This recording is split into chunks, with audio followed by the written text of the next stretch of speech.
Olá, vamos dar início a mais uma conferência do Pentálogo 12 do CISECO, que este ano acontece mais uma vez na modalidade online. Em 2020, com o CISECO Entrevistas, em 2021, com o Pentálogo 11 em forma de lives, e agora o Pentálogo 12, retomando o tema central do seu primeiro evento em 2009, Transformações da Mediatização Presidencial, através de mesas redondas, entrevistas e conferências. A ideia aqui é atualizar e aprofundar reflexões sobre as transformações da mediatização presidencial e ao longo de pelo menos 2 décadas no contexto das eleições presidenciais que acontecem em diferentes países. Para tanto, o CISECO convidou pesquisadores nacionais e internacionais para fazerem parte deste debate. Para este momento, temos a imensa satisfação de contar com a presença do professor pesquisador Pedro Gilberto Gomes, que nos brinda com o tema Mediatização e Mediação, liberdade ou forma de submissão. Pedro Gilberto Gomes é doutor em Ciências da Comunicação pela Universidade de São Paulo e atua como professor titular na Unicinos, onde também é diretor da editora dessa universidade. Também é membro e presidente do Conselho Superior da Fundação de Amparo à Pesquisa do Estado do Rio Grande do Sul, a FAPERGS.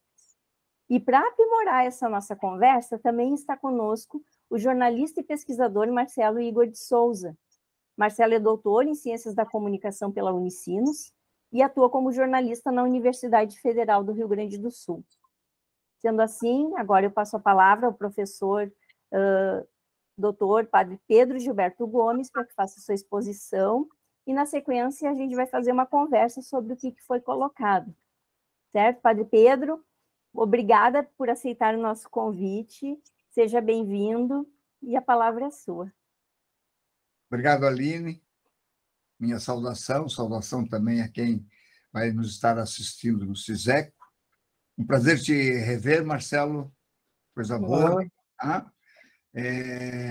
Eu vou, então, fazer uma pequena reflexão um pouco mais à guisa de desafio, de questionamento, né? Porque quando eu fui convidado a falar, eu me perguntei o que eu posso dizer agora, 12 anos depois, já que eu estive no primeiro CISECO, que falou também sobre a questão da relação política. Então, eu estava vendo Aline, Marcelo e colegas que estão assistindo. Quando foi realizado o primeiro Pentálogo, em 2009, muito embora estivesse em curso um processo de transição de uma sociedade dos meios para uma sociedade em mediatização, né, uma boa maioria situava-se na perspectiva do domínio da lógica da mídia sobre a lógica da política, né? Isto é, a mídia exercia uma ação de mediação na relação da política com a sociedade, né? Eu lembro, e depois eu vou voltar a tocar esse assunto, eu lembro num artigo do Schultz, que dizia que nós estamos assistindo o fim da mediatização, e justamente mostrava como a lógica da mídia dominava a lógica da política, e nessa situação de mediatização, nessa situação de redes sociais, estava havendo uma libertação, né, da política em relação à lógica da mídia. Eu acho que, passado 13 anos, estamos vivendo uma transição sintomática, né? Quer dizer, o pleno desenvolvimento das redes sociais fornece à classe política elementos fundamentais para que haja uma independência frente à lógica da mídia, né? Não mais se necessita da mediação da grande mídia para fazer chegar a mensagem, né, às pessoas. Tudo leva a crer, então, né, que estamos diante de um processo de liberdade. Fim da mediatização, liberdade da política, liberdade da lógica política frente aos grandes meios.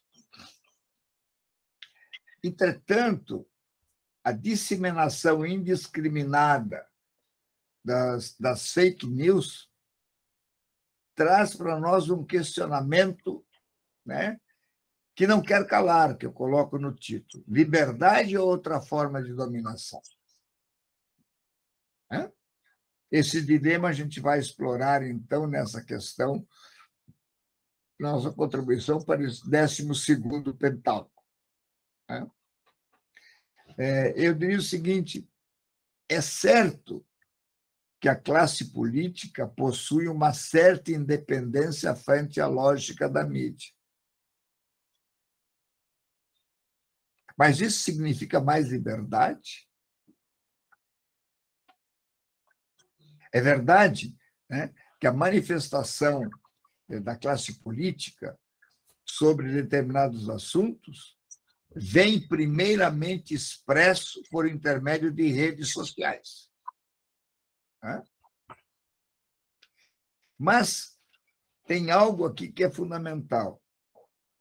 No entanto, para se tornar universal, essa manifestação necessita ser repercutida pela grande mídia. Caso contrário, ela ficará restrita ao âmbito de seus apoiadores e simpatizantes, seus seguidores na rede social.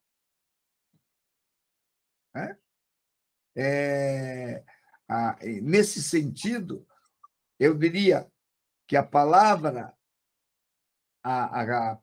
da classe política é a primeira palavra, né? Mas ela necessita da palavra segunda da mídia para universalizar a sua mensagem. Veja só, vamos ver o exemplo do atual presidente do Brasil. No início de sua gestão, ele começou a deixar de lado os grandes meios, né, e falava para o seu público via redes sociais. Então, muitas vezes as leis e decisões dele apareciam ali. Ele não dava entrevista. No entanto, para que o grande público ficasse sabendo do que ele tinha dito, a mídia tinha que dar repercussão. O presidente Jair Bolsonaro falou na sua rede social isso, anunciou na rede social aquilo.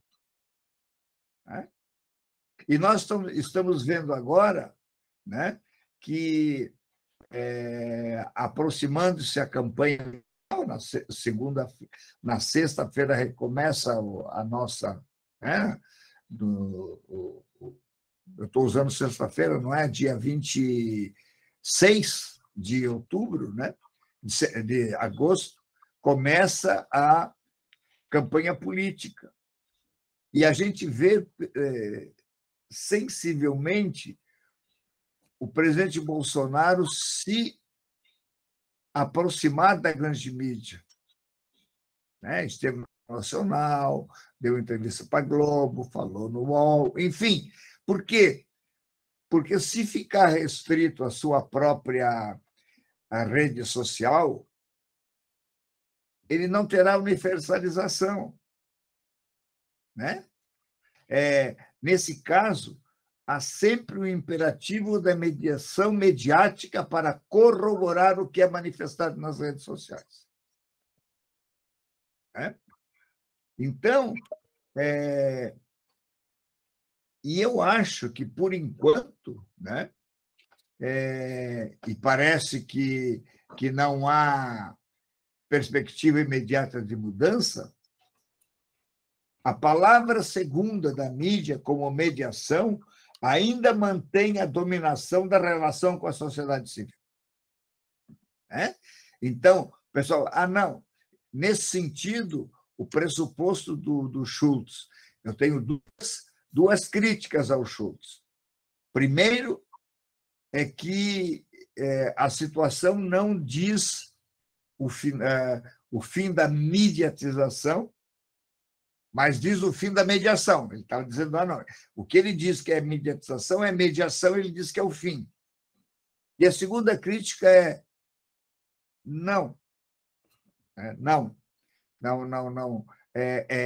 Não é nem o fim da mediação, muito menos da mediação.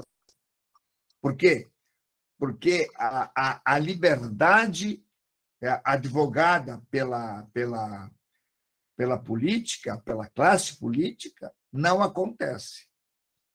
Não acontece. Né? Então, é isso que eu estou vendo aqui, o que está acontecendo. Né? Então, e além disso ainda,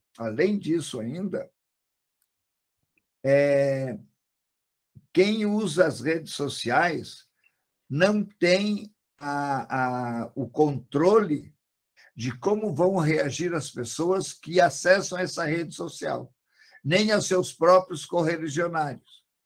Então, aí nós temos fake news, cada um diz o que quer, tem a favor ou contra, né? Mas são muito poucos. Né? Eu dou o seguinte exemplo também. Vou dar o exemplo de uma comunidade religiosa. Né? A religião que se restringe ao uso das redes sociais, das plataformas, né? Ela poderá falar, mas falará sempre para aqueles que já estão convertidos. E a sua mensagem não vai chegar ao grupo maior da sociedade. Né? Então, eu usaria dizer, nesse momento, que não há liberdade. Poderá haver uma liberdade relativa, mas não há liberdade. É que simplesmente a submissão, que antes era total, porque a lógica política sempre se expressava através da lógica da mídia, agora não tanto, né? Mas, mesmo assim, né, nós não temos esta liberdade. Eu tenho uma submissão no outro nível. Né? Eu necessito da lógica da mídia. O candidato hoje necessita necessariamente, por exemplo, dos grandes meios. Porque se não precisasse, não precisava horário político. Bastava falar nas redes sociais com as suas propostas. Só que isso não funciona, porque nas redes sociais eu tenho um número X de seguidores e esses saberão. Mas esses que são meus seguidores, eu não preciso converter para minhas ideias. Mais ou menos, eu não sei, Marcelo e Aline, é isso que eu teria para jogar aí no momento para nós. Eu não sei o que vocês acham disso. Perfeito, Padre Pedro. Obrigada pela sua fala, interessantíssima e mais atual impossível, né? Se a gente vai, eu já vou passar a palavra para o Marcelo, mas é um comentário que eu gostaria de fazer que eu acho que é muito interessante se a gente pensar que o senhor colocou a questão das eleições lá em 2018. Desde 2018 a gente viu que teve uma ênfase muito grande nas redes sociais, né?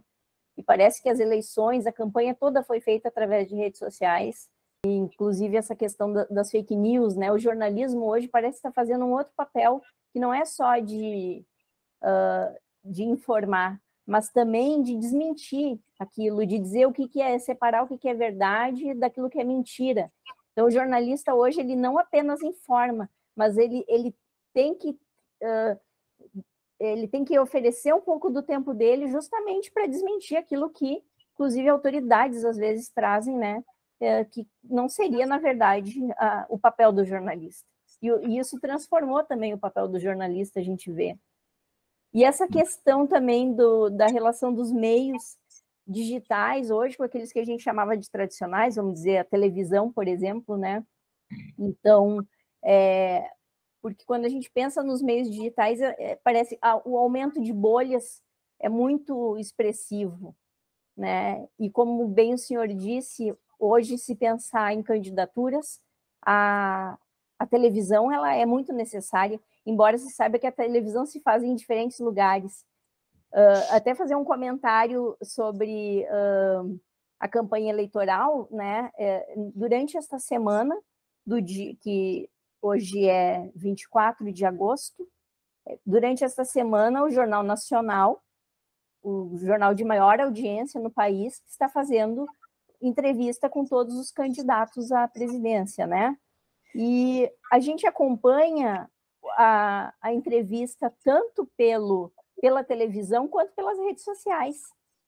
No dia da entrevista com o nosso atual presidente, candidato à reeleição, o Twitter praticamente estava travando, né? Então, a gente vê assim que isso tudo repercute, e questões que são colocadas a esses candidatos também repercutem depois nessas redes sociais, e aí vem a participação do público, além da participação dos próprios candidatos, além da participação da mídia. E eu penso, não sei se o Marcelo, o Padre Pedro também concordam comigo, que essa questão da participação do público hoje afeta diretamente essa mudança de pensar a mídia, né? E como o senhor bem diz, fim da mediatização, Schultz, né? A mediatização, ela está ainda em desenvolvimento. Ela não, quando a gente pensa que ela atingiu um ápice, aparecem outras coisas, né? Então, só queria fazer essas colocações assim, ouvir novamente o Padre Pedro, de repente, a partir dessa minha fala, e também o Marcelo, né? Que é nosso convidado hoje para participar do debate, que trabalhou política, inclusive, na sua tese de doutorado, né? E Marcelo, seja bem-vindo, a palavra é contigo. Obrigado. Sim, gostei da colocação. Eu acho que essa ideia de que parece que as coisas acontecem, as pessoas vão fazendo as análises, e as análises têm que ser muito grandes, né? Agora mudou, agora é o fim, agora trocou, né? E o que a gente vê nesse mundo aí, das lógicas da mídia e da política, é quase um ping-pong, às vezes, né? Um rebote, né? Eu pensei nesse termo, né? Quase um rebote de tudo que aconteceu. No caso brasileiro, a gente analisa muito, até a minha tese não chega no governo Bolsonaro, mas eu termino ali minha tese no final das eleições. Eu tive que fazer um capítulo, olha, estamos vendo esse movimento, o movimento até aqui foi esse, mas na época tinha 6%, não sei, de Bolsonaro, mas a perspectiva era de crescimento. Então, assim, era um alerta ao que estava acontecendo. Mas, ao mesmo tempo, esse alerta não deve nos fazer virar tudo. Tudo agora é internet, a eleição se resolve nas redes sociais, que é o outro movimento, né? Dizer agora tudo é isso. Não tem como não dizer, essa eleição de 2018, que foi em grande parte nas redes, teve um fato muito simbólico, né? O presidente eleito não deu uma entrevista coletiva. Então ele quis justificar novamente, né? Como ele falava, né? Foram os tios e as tias do Zap que fizeram a comunicação, e ele não deu entrevista coletiva. Então o presidente eleito do Brasil, pela primeira vez, não deu uma entrevista coletiva. Ele fez um vídeo no Facebook, e aquilo com aquela transmissão naquele padrão que é até uma estética, né, utilizada, um padrão de qualidade ruim, mas que foi usado. Mas, ao mesmo tempo, como o senhor caracterizou, e também é visível nessa outra eleição, que ele é o incumbente, que ele tem um público que se restringiu, então ele tem um público que também se afastou. Ele próprio tem se utilizado dessas outras lógicas, que para ele eram abandonadas, que não precisava. Para que ele ia utilizar disso, se ele já tinha o movimento, né? Gerou até aquela piada, uma vez, os robôs, né? Que foram acusados de ser robôs. Ele depois pediu que as pessoas se identificassem para que mostrassem que não eram robôs. Mas ele próprio já descobriu, ou até mesmo assessoria e também partido, que não tem como ir só por ali. Então, assim, toda essa avalanche de dizer agora é por ali, ela volta, né, quase como um rebote, diz, não, espera que tem isso também. Pode manter esse movimento, pode manter essa questão das redes. E aí, eu acho que dentro do contexto eleitoral, vem muito a questão da mudança de voto, né? Por que as pessoas mudam de voto? O que as leva a mudar de voto? Por que aquelas pessoas que votaram não votam mais? Por que pessoas que talvez não votaram podem, eventualmente, votar nesta eleição? É um convencimento, são estratégias diversas, cada pessoa, cada público tem um jeito de acessar.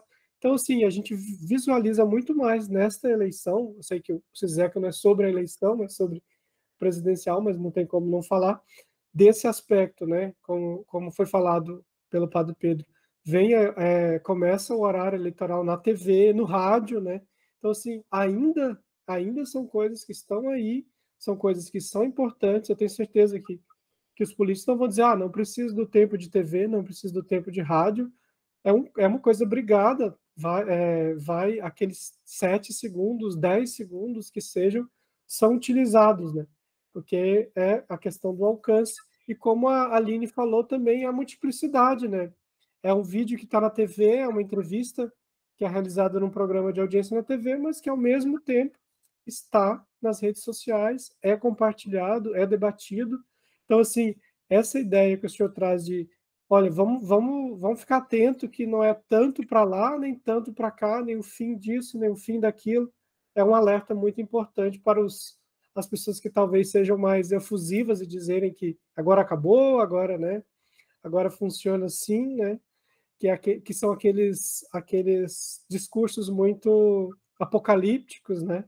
Os discursos apocalípticos de agora as coisas funcionam nessa lógica e ponto final, né? E o que a Aline trouxe também, eu acho que tem que ser considerado, né? O trabalho do jornalista ele está muito mais difícil também porque nesse ambiente é muito mais propício à circulação de diversas informações falsas, né? Enviesadas, de recortes de uma coisa que fora de contexto. Tudo isso, todo esse contexto, a gente chama genericamente de fake news, né? Ele atrapalha mais ainda o trabalho do jornalista, vamos dizer assim, o trabalho da mídia tradicional, porque o trabalho dele, do jornalista, e o trabalho do veículo de imprensa, que já é um trabalho dispendioso, que envolve apuração, que envolve gasto, né? Ele é atrapalhado por isso. Então, em alguns momentos, ele é até desprezado, né? É como jogado totalmente fora, em outros momentos ele é visto com desconfiança. Então, assim, a mediatização dentro disso, né, todo esse contexto está afetado tanto em si pela mídia social, como pelo que ela atrapalha, o que ela modifica o trabalho tradicional. Mas, como o senhor disse, não joga fora tudo, não deixa de existir. Não deixa de acontecer esse movimento, inclusive dos próprios políticos, né, nos seus discursos, nas suas chamadas para entrevista, nas suas posições até mesmo dentro dessas redes sociais, daquilo que, como a Aline também disse, né, aquilo que é recortado pela imprensa e volta, né? O fulano falou no seu Twitter, o outro xingou o fulano pelo Twitter. Então, isso também, esse retorno, também como foi falado, né, a questão das bolhas, né, que não temos como abandonar esse discurso, né, esse conceito, desculpa, esse conceito das bolhas, ele reflete muito, né, a tendência de manter. Eu acho que o discurso da extrema direita geralmente mais identificado com isso, porque enquanto a pessoa está só recebendo informação, só naquele grupo, ela está meio que sendo conduzida, né, para não dizer outros termos, assim, mais pesados, mas conduzidas naquele discurso de forma plena, né? Então, aquele material vai chegar por ali, aquele material, não assista a mídia, não veja esse jornal, essa emissora, porque... E a gente sabe que isso é limitado, assim como as outras coisas que a gente disse até aqui, é limitado esse alcance da mídia, da rede social de prender, né? Alcança X%, mas não ganha eleição, né? Manter um público muito cativo em que tudo que seja dito fora daquela perspectiva daquele grupo é válido. Aliás, fora daquilo ali não é válido e dentro daquilo é válido. É quase uma tutela, né? Então, assim, um grupo X, uma porcentagem X, pelo que a gente vê também, né? Também isso a gente identifica, né? Ele tem um alcance X. Fora disso, tem que ter uma argumentação diferenciada, há essa ideia de prestação de contas, do político dar respostas, né? até se a gente for olhar olhando o presidente, né? A própria posição dele nessa eleição é diferente, né? Ele era visto como alguém de fora, apesar de ser deputado federal há um tempo, mas ele era alguém que não tinha acesso ao governo federal, era alguém que era fora da política, até mesmo político, né?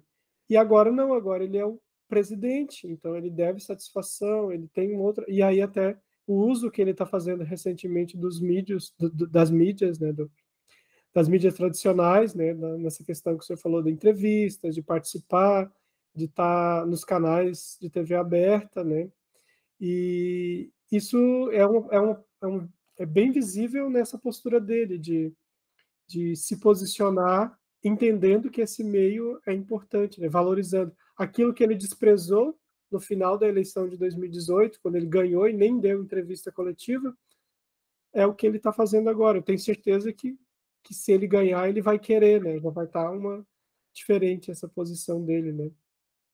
Tem mais colocações, mas pode ir respondendo até para a gente não ficar só eu falando. Veja, eu não vejo como responder assim, no sentido Também.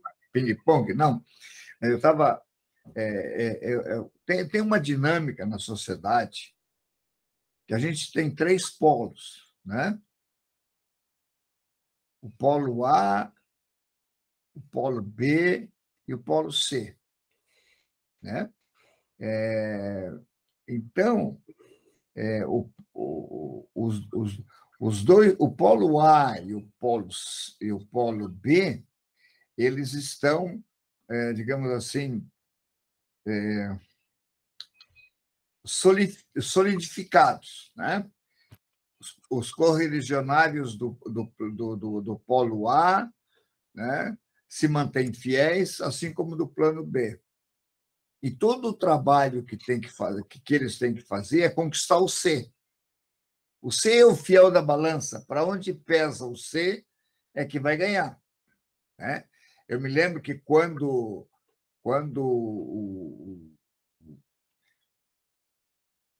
o Luiz Inácio Lula da Silva ganhou a eleição, né, a primeira vez, ele conquistou o polo C, contrário às coisas. E em 2018 foi o Jair Bolsonaro que conseguiu conquistar o polo C, né? Então, nesse sentido, ganha a taça quem conquista o polo C, que é a grande maioria. Que é a grande maioria, que é quem vai decidir, né? Quando eu digo que eles necessitam da mídia, e tu colocaste uma coisa interessante, dizendo, não, o polo C não segue nem A nem B, então eu tenho que ter um espaço de falar com ele. Se eu ficar só na rede social, eu não vou falar com ele. Eu preciso do tambor da repercussão, né? De uma mediação maior que possa dar a resposta a esse plano, esse polo C. Isso é óbvio, né? O que nós temos aqui de diferente é o seguinte: quando eu digo que nós temos a mediação, tínhamos antes a mediação, né, na relação da lógica da mídia com a lógica da política, que o Schultz dizia que tinha terminado e que, portanto, a mediatização estava no fim, né? Quando eu digo não, olha, é importante, eu preciso, como palavra segunda, essa mediação, eu não estou dizendo que essa mediação se realiza da mesma maneira que se realizou em meados do século XX. Entende?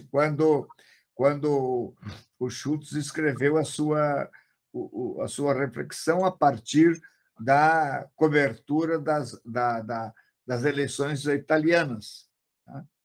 Não, hoje, a grande mídia, o jornalista, ele é chamado, ele tem que dar essa segunda palavra, né? Se ele não dá, silencia, mas ele é chamado a se reinventar como jornalista. Não se dá no mesmo nível, né? Por quê? Porque hoje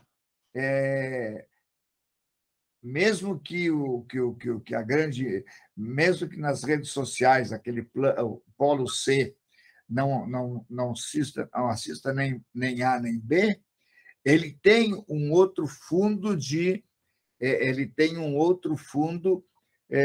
uma outra fonte de informação, né? Ele tem informação ali, né? Mesmo que ele não leia, se ele está no Facebook, ele recebe um tipo de informação. Então, o jornalista não pode mais trazer a notícia como novidade, né? Muitas vezes não tem. Porém, ele tem que se reinventar nessa questão. Por quê? Porque muitas coisas são ditas pelos candidatos, mesmo na grande mídia. O que nós estamos assistindo? Nós estamos assistindo que as próprias redes das grandes mídias está corrigindo algumas informações. Olha, fulano... Ontem nós entrevistamos o candidato X, ele afirmou isso, isso e isso. Isso não procede. Isso procede. Isso aqui, em parte. E em todos eles foram...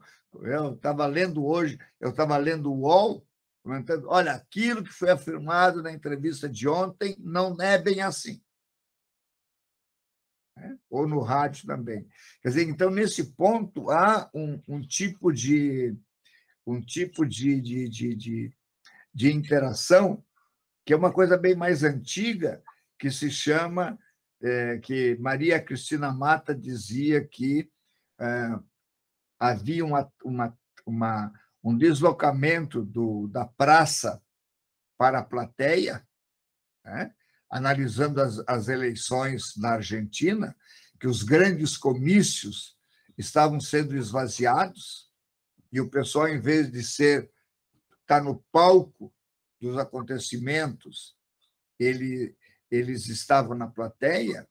E isso chegou no Brasil, tanto chegou no Brasil que os comícios, né, dos nossos partidos, não importa quem seja, qual seja, eles necessitavam ou necessitam de que, para esses grandes encontros, levar grandes astros, né? Eles até cunharam a expressão do showmício. No fundo, é uma maneira. E nenhum deles coloca o show primeiro, porque vai todo mundo embora. Então, eles falam, e o pessoal fica lá porque quer esperar o cantor Y, a cantora X e assim por diante, né? Por quê? Porque eles não... Eles têm que... Eles sabem que o pessoal está acostumado a ir para a plateia. E nós também, e o jornalista também sabe que tem. Só que, nesse momento, o que ele tem que fazer é ser, me parece, né, ele pode ser, nessa questão de mediação, uma espécie de... como é que eu vou dizer? De consciência crítica do grilo falante. Lembra do Pinóquio, do grilo falante lá? Por quê? Porque ele tem que dizer, olha, não é bem assim, isso aqui está assim, que ele tem informação. Mas os candidatos precisam dele, porque, senão, o C não vai entrar em contato com as ideias deles, a não ser os seus próprios, digamos assim, seus próprios correligionários, né? Seus próprios crentes, seus próprios fiéis, né? E, para esses, eu não preciso, né? Os candidatos não precisam falar para os seus correligionários, né? Por quê? Porque esses já estão convencidos, estou contigo aí. Agora, ele tem que abrir o espaço para ver se, nessa questão, ele pode, através da grande mídia, passar o seu recado e conseguir convencer as pessoas a abandonarem. Por exemplo, toda a campanha... O que é toda a campanha do voto útil? É isso. né? Ele está falando, todos os outros, eles não estão falando para os seus correligionários, estão falando para o correligionário do outro. Olha, se tu não quer o fulano, então vote em mim, porque o teu candidato não vai conseguir ganhar. Agora, comigo a gente ganha. Então, eu acho que esse é o grande, isso aqui vai ser o grande debate nesses próximos meses, daqui até a eleição de 3 de outubro. Né? E eu acho que o CISECO é interessante fazer esse balanço. Inclusive, depois alguém teria que pegar todo o resultado, digamos assim, teórico do primeiro CISECO de 2009, né, e comparar com o resultado teórico do 12º CISECO de 2022. Exatamente, Padre Pedro. Inclusive, nós temos um livro, né, do Pentálogo Inaugural, que Sim. leva o título do evento, né, Transformações da Mediatização Presidencial, e agora a ideia é justamente atualizar isso, né, trazer com esse debate que a gente está desenvolvendo aqui, novas ideias, né, o que aconteceu de 2009 para cá, né, o que mudou, como que as transformações estão hoje, que naquela época já vinham sofrendo essas transformações, né, a questão política e eleições, e como é hoje, né, e se a gente pensar nessa mudança, em perspectiva mundial, a gente vê que, de certa forma, é pelo mundo que elas mudam, né, claro, nós vamos ter mais debates aqui com pessoas pesquisadores de outros países que vão também trazer informações de como que isso acontece dentro de outras nacionalidades, né? Mas a gente vê, assim, que, de certa forma, isso impacta o mundo inteiro. A mediatização nas eleições, elas impactam porque, de certa forma, volta e meia, a gente está comparando como que acontecem eleições no Brasil, o que aconteceu nos Estados Unidos, o que aconteceu lá que reflete aqui, questão da França também, né? Isso a própria mídia nos mostra. Então, a gente vê aquele atravessamento dos campos que a gente comenta tanto, midiático, político, né? E a questão das eleições sobre isso, né? Desculpa, Padre.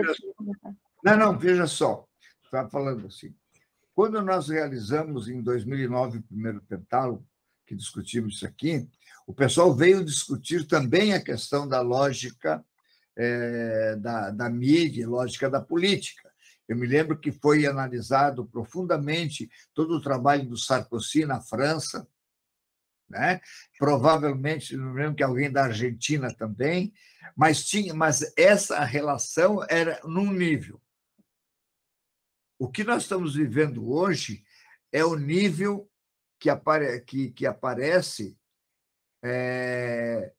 pós-Trump nos Estados Unidos, né?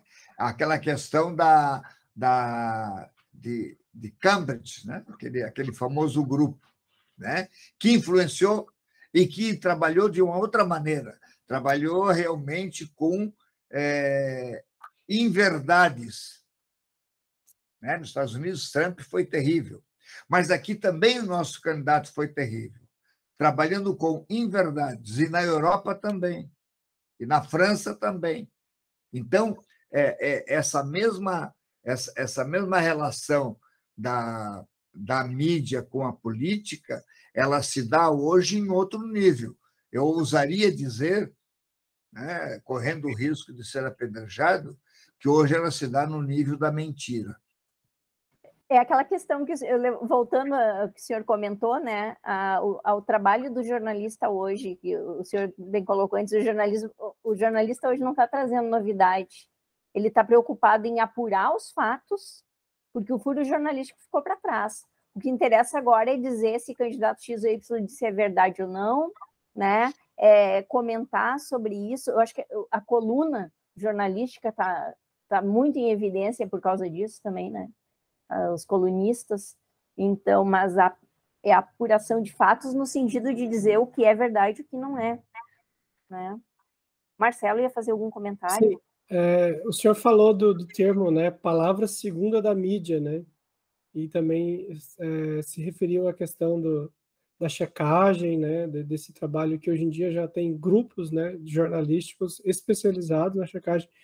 A minha pergunta é nesse sentido, assim, como fazer, parece que é muito rápido, né, a atualização, quer dizer, em 2009, mal a gente tinha redes sociais, quando foi falado desse CISECO. Hoje em dia tem esse grande predomínio de muitas pessoas estão nas redes sociais, e a gente vê que, às vezes, como o senhor disse, assim, essa relação pela mentira, né, ela é muito mais barata do que a relação profissional jornalística. Então, é muito mais fácil lançar uma mentira do que lançar uma reportagem apurada. E aí, como fazer essa contenção, né? Porque a gente sempre sabe que parece que está sempre correndo atrás de alguma coisa. Tem isso que está acontecendo. Quando aconteceu o Cambridge Analytics, ninguém fazia muita ideia, não se falava, mas como é que vai dizer que isso é crime? Mas eles usou essas estratégias. As pessoas não leram os termos e aceitaram que os dados fossem compartilhados. Então, parece que nós estamos numa situação que é sempre assim, parece que está atrás, incluindo aí as leis eleitorais. A gente vê que a cada eleição, assim que é aprovado, no caso do Brasil, né, que eu acompanho mais, assim que é aprovada uma lei eleitoral, se percebe uma brecha. Então, não entrou isso na lei eleitoral. A lei não fala nada sobre isso, né? Até a Justiça Eleitoral do Brasil, a Justiça Eleitoral tentou fazer um acordo com as próprias redes sociais nessa eleição. Acho que até já pensando isso, para que haja de início um compromisso, né, com a verdade, com o combate a essa disseminação, porque a gente sabe, a justiça eleitoral tem um fundamento e as empresas de redes sociais, elas são privadas e têm outros objetivos, né? Então, essa coisa, qual o alcance da palavra de correção, de realmente utilizar essas ferramentas de uma forma boa, né? De que seja válido dentro das regras democráticas, vamos dizer assim, né? Como fazer esse processo segundo, né? Como fazer esse segundo aí. O Marcelo, eu vejo, né? Claro que não existe receita pronta. Né? Se houvesse, a gente teria escrevido um livro de receita e resolver o problema. Mas não existe receita pronta. Mas eu sempre parti do pressuposto que é o seguinte. Em primeiro lugar, nós somos seres de relações. Tá? Também o jornalista. Também o jornalista.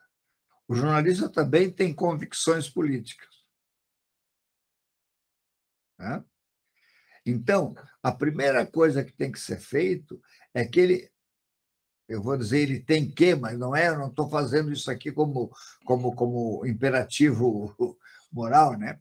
Mas a primeira coisa, a pessoa deve ter a sua própria escala de valores. Ela tem que ter os seus valores.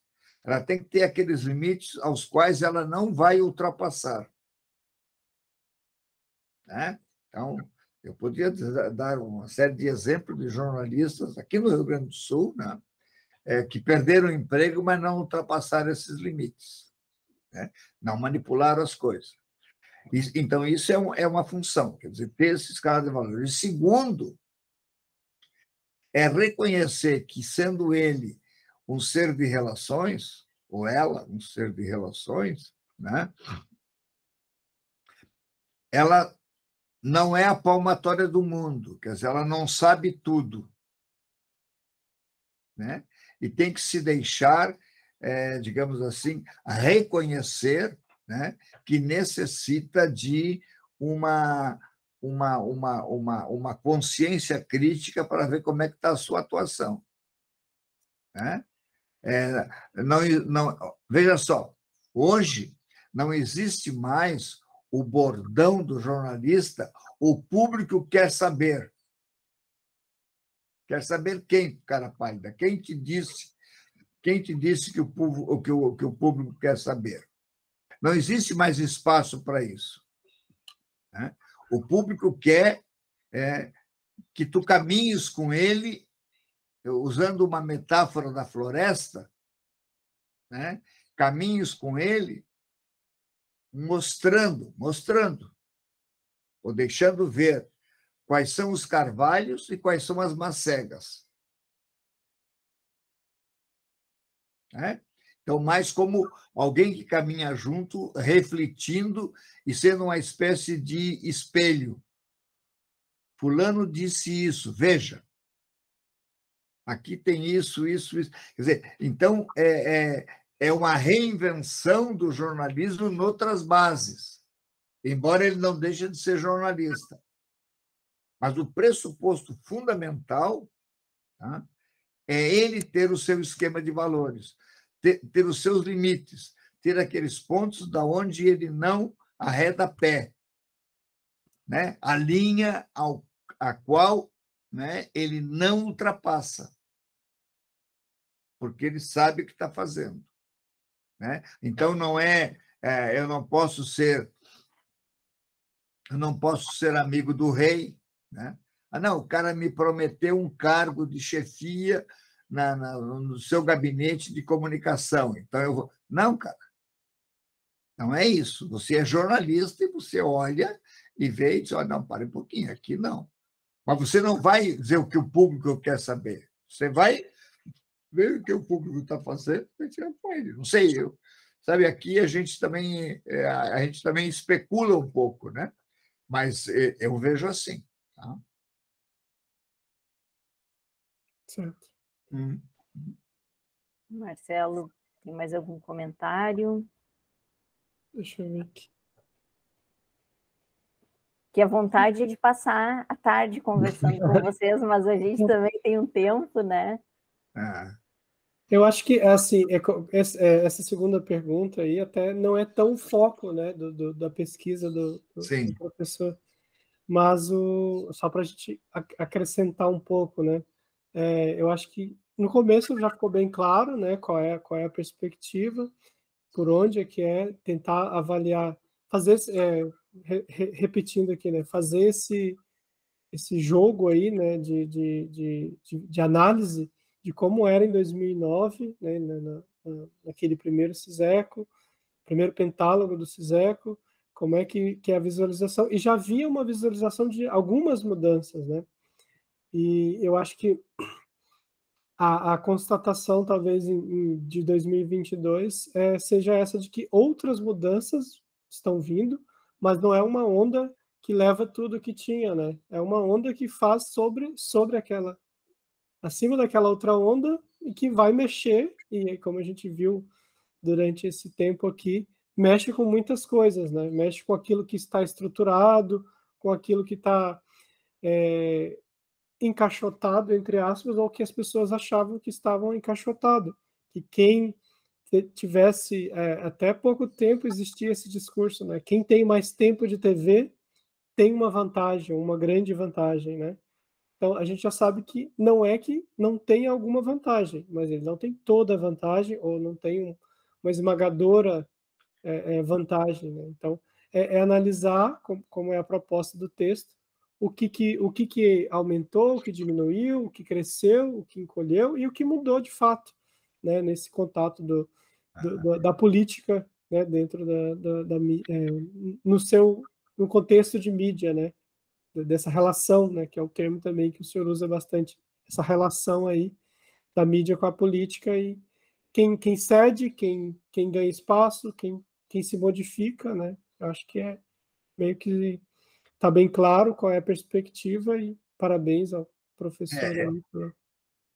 Eu me lembro, Marcelo, que quando a primeira, não a primeira candidatura, mas a primeira candidatura que ganhou, quando o Luiz Inácio da Lula da Silva era candidato, saiu um pouco antes de começar a campanha na televisão, saiu uma pesquisa que dava ele em terceiro lugar. E aí a manifestação dele foi: não me preocupa, semana que vem começa propaganda na televisão e eu vou virar o jogo. Uhum. Virou, né? Hoje é Hoje a coisa está um pouquinho diferente. Quando eu falo de questão da mediatização, eu sempre digo, e aí a Aline já ouviu falar várias vezes, né? O que eu estou tendo aqui, nós estamos vivendo hoje um outro modo de ser no mundo. Eu ousaria dizer que, com todas as questões que eu coloquei a respeito da mediação, da forma de submissão, etc., da importância do grande meio, nós estamos vivendo hoje uma outra forma de fazer política. E, consequentemente, de fazer jornalismo. Porque tudo também é uma forma de estar no mundo, né, Padre Pedro? Exatamente. Fazer do jornalismo, fazer da política. Então, não tem como escapar disso. Uma coisa leva a outra. Tanto que até eu ia comentar, o senhor colocou, eu acho que foi uma colocação do Marcelo, e que eu fiquei pensando sobre a forma que está sendo discutida a política agora, e esse atravessamento de campos, né? Nunca em uma eleição se ouviu falar tanto, esteve tão presente o Tribunal Superior Eleitoral, né? Ele nunca esteve tão atuante como hoje, né? Então, eu acho que esse é um fato, sim, que virou, inclusive, notícia constante, inclusive, né? Mistura tudo. Aline, Marcelo, de minha parte foi um prazer estar aqui, né? Não sei se você tem mais alguma questão, alguma coisa. Eu acho que, como primeiro vídeo do Ciseco, esperamos que os outros falem, e, ao falar, batam em nós bastante, porque isso é o que a gente está querendo. Mas foi um prazer, uma alegria muito grande participar desse debate. Nós falamos quanto tempo? Quase 1 hora, né? A alegria nossa, Padre Pedro, muito obrigada por aceitar o convite do Centro Internacional de Semiótica e Comunicação, nosso Ciseco, ao Marcelo também, que é nosso companheiro também do Ciseco, no sentido de nos ajudou aí com a organização de tantos eventos, né? E continua como parceiro. E o senhor, desde 2009, participando também das atividades da instituição. Então, agradeço em nome da diretoria do Ciseco, Padre Pedro, Marcelo, muito obrigada, e que venham outras oportunidades também para a gente continuar conversando. Estamos à disposição, né, Marcelo? Tchau para vocês.